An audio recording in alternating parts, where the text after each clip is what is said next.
Right, thank you. Dr. Tio Champong, President Kufuor has joined it. Will he be here? Will he be listened to? That's the point. Now, but Richard, you were actually itching to speak, so let's hear you on what you have to say. And finally, your point on whether you think this committee was actually serious, that it produces a report that doesn't have findings or facts plus recommendations.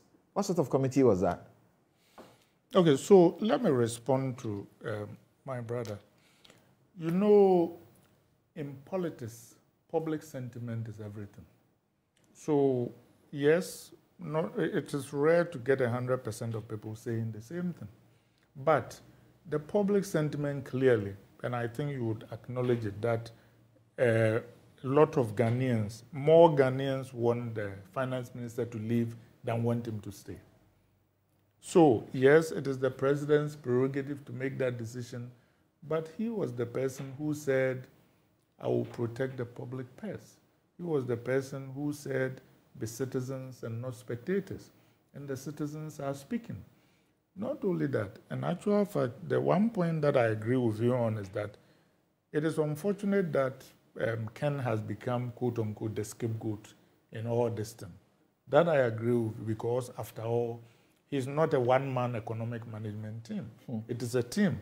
And I remember that a few years ago, when things were going swimmingly, there were people like Senior Minister Safumafu talking about the stellar performance of the economic management team led by Vice President Bawumia.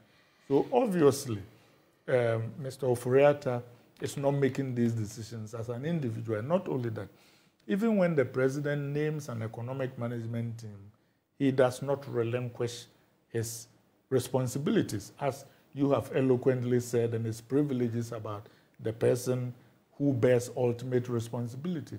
So obviously, if we are unhappy with the finance minister's performance, then by implication, we are unhappy with the economic management team and all other members of it, as well as the president who assembled them. But he's the head of our economic situation because of the ministry that he heads. But I understand so he suffers it. But my point is that they are a team.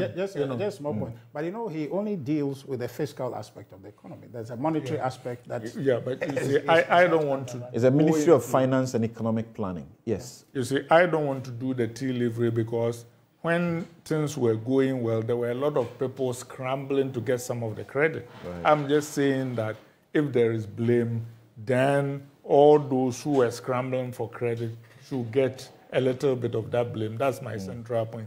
Okay. And as far as the committee is concerned, I get you about no findings and all that. The committee didn't do everything it was supposed to do. But in actual fact, they made this look like a legal procedure.